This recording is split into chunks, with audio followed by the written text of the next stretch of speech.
Hello friends, welcome to my channel.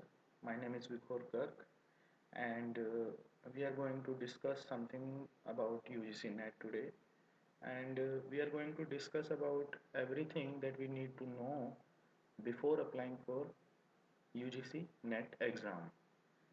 There are many persons which have many queries related to this exam, and this these queries may be related to the questions that we have or doubts that we have before writing exam.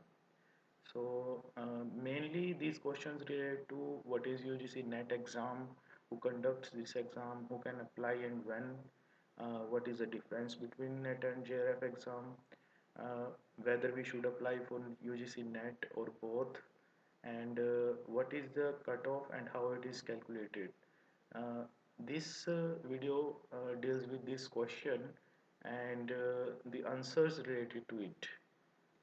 So this video is mainly for two types of persons.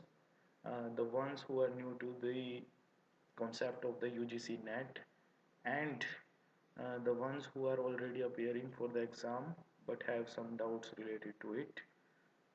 So let's start. What is first query is what is UGC NET exam? So and we are going to discuss about what is UGC NET exam. So my friends, UGC NET exam is an exam which is given by students who want to start their career as an assistant professor or lecturer. So because of the UGC regulation, UGC NET is the minimum qualification for appearing for an interview for assistant professor or a lecturer across India in any prominent university or institution. But it's not just the category of students who want to become assistant professors that appear for this exam. There is another category also. These are the students who want to pursue research and do PhD after their master's degree. And there is also a third category of student who want to apply for a job in PSUs, and most of the public sector undertakings counts UGC NET as a qualifying exam for their job. So यहाँ पर तीन तीन type के हमने बताए हैं. तो पहला तो कोई भी जो असिस्टेंट प्रोफेसर बनना चाहता है या लेक्चरर बनना चाहता है उनके लिए एक मिनिमम क्वालिफिकेशन रख दी है यूजीसी ने. सो अगर आप कहीं पर भी अपना इंटरव्यू देने जाएंगे तो उसमें यूजीसी नेट आपको एक मिनिमम क्वालिफिकेशन देता है. और दूसरा है कि कोई भी स्टूडेंट जो पीएचडी करना चाहता है या फिर रिसर्च वर्क करना चाहता है आगे, तो एक जो हमारा जूनियर रिसर्च फेलोशिप इसके अंदर हम बात कर रहे हैं, तो वो हमारी गवर्नमेंट ऑफ इंडिया प्रोवाइड करती है जो भी पीएचडी करता है उसको. सो अब तीसरा है कि पर्सन जो अप्लाई करना चाहते हैं किसी भी पीएसयू में, क्योंकि आजकल बहुत सारी पीएसयूज हैं जो यूजीसी नेट एग्ज़ाम को एज ए क्वालिफाइंग एग्ज़ाम लेकर चलती हैं. तो नेक्स्ट क्वेश्चन हमारे पास आता है ज़्यादा, जो वो है इस एग्ज़ाम को कंडक्ट कौन करता है, who conducts this exam. So this exam is, as the name says itself, is NTA UGC NET. NTA is the National Testing Agency, and UGC is the University Grant Commission. And NET, as you all know, is National Eligibility Test. So, National Testing Agency was formed in 2016, and National Testing Agency is taking exam for NET after December 2018. Before June 2018, CBSE, the Central Board of Secondary Education, used to take it, and it was a pen and paper test back then.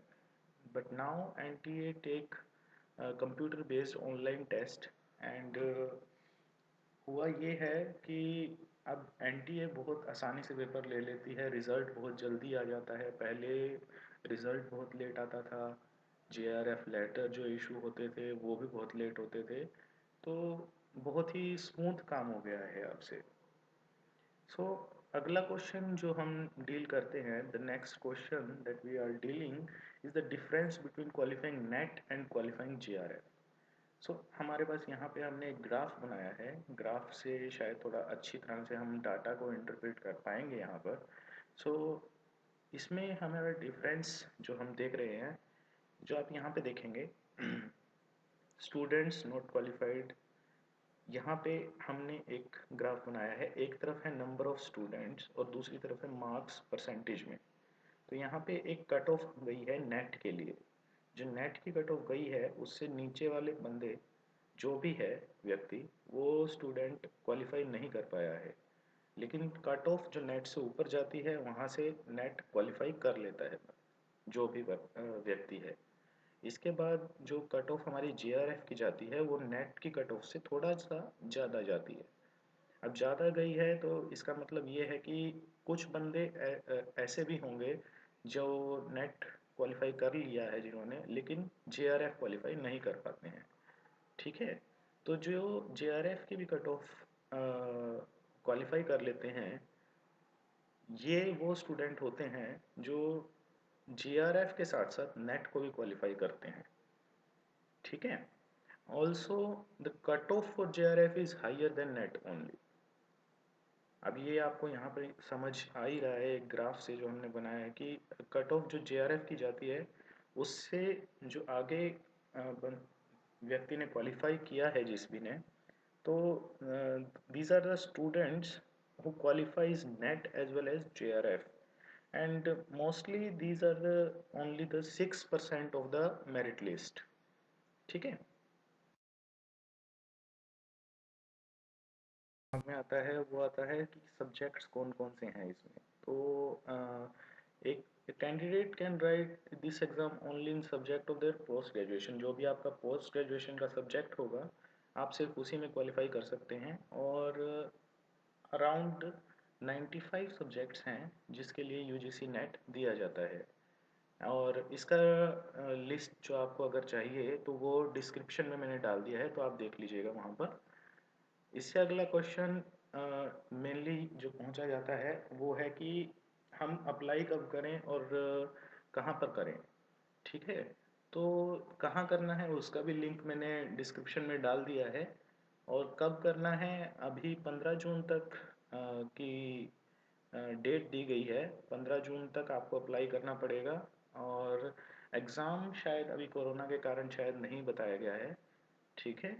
तो मिलते हैं आपसे। और please इस video को like कीजिएगा, share कीजिएगा, subscribe कीजिएगा चैनल को। मैं यहाँ पर वीडियो डालता ही रहूँगा। और आप हमें विज़िट कर सकते हैं clearnetjrf.wordpress.com पर। और कुछ वीडियोस लगातार अभी 2-3 दिन तक आती रहेंगी आपके पास। So enjoy and be safe, be happy. Thank you.